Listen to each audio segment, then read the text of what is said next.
સાહેબ, મંજિલ મળે કે ના મળે એ તો સમયની વાત છે. મંજિલ મળે કે ના મળે એ તો સમયની વાત છે, પણ તમે સાવ કોશિશ જ ના કરો ને તો એ સાવ ખોટી વાત છે.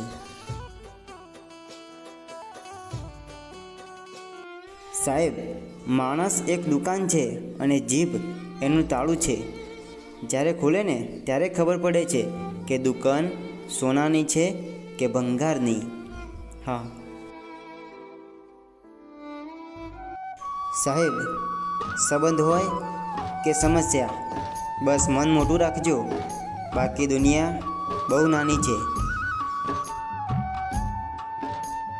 સાહેબ, આ દુનિયામાં જો ખુશ રહેવું હોય ને, આ દુનિયામાં જો ખુશ રહેવું હોય ને તો સૌથી પહેલાં પોતાના દુઃખને સંતાડતા શીખો.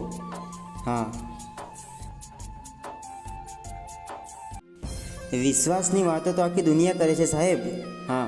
વિશ્વાસની વાતો આખી દુનિયા કરે છે, પણ જેનો વિશ્વાસ દિલથી તૂટે છે ને એને જ ખબર પડે છે કે વિશ્વાસ કોને કહેવાય.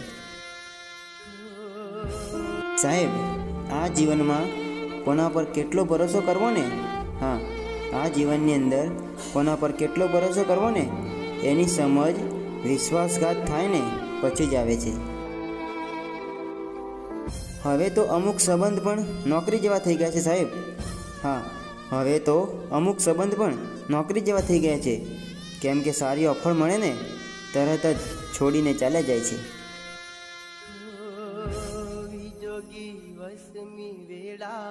શબ્દોની કોઈ કિંમત નથી હોતી સાહેબ.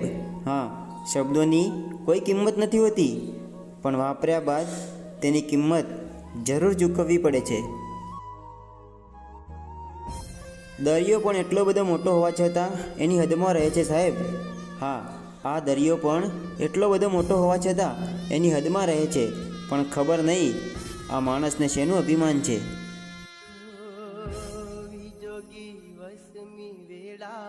લાગણીઓને ત્યાં જ વ્યક્ત કરો સાહેબ. લાગણીઓને ત્યાં જ વ્યક્ત કરો જ્યાં એની કદર હોય. બાકી આંખમાંથી નીકળતા આંસુ લોકોને પાણી જ લાગશે. ક્યારેક આપણે કોઈના માટે એટલા બધા જરૂરી પણ નથી હોતા સાહેબ. ક્યારેક આપણે કોઈના માટે એટલા બધા જરૂરી પણ નથી હોતા જેટલા આપણે ખુદ વિચારીએ છીએ. સાહેબ, તમારી અંદર બદલાવ એટલો બધો પણ ના લાવો. તમારી અંદર એટલો બધો બદલાવ પણ ના લાવો કે તમને ગમતો વ્યક્તિ તમને પોતાનું દુઃખ ના કહી શકે. સાહેબ, જિંદગીએ એક વાત તો શીખવી દીધી છે આ દુનિયામાં કે આપણે હંમેશના માટે કોઈ ખાસ નથી રહેતા. કોઈ પણ વ્યક્તિ માટે ખુલ્લી કિતાબ ન બનશો સાહેબ. કોઈ પણ વ્યક્તિ માટે ખુલ્લી કિતાબ ન બનશો, કારણ કે આજકાલ ટાઈમપાસનો જમાનો છે. કેમ કે લોકો એકવાર વાંચીને તમને ફેંકી દેશે. સાહેબ, આ દુનિયાનો નિયમ છે, આપણું જ્યાં સારું થતું હોય ને ત્યાં બગાડવાવાળા પણ આપણા પોતાના જ હોય છે.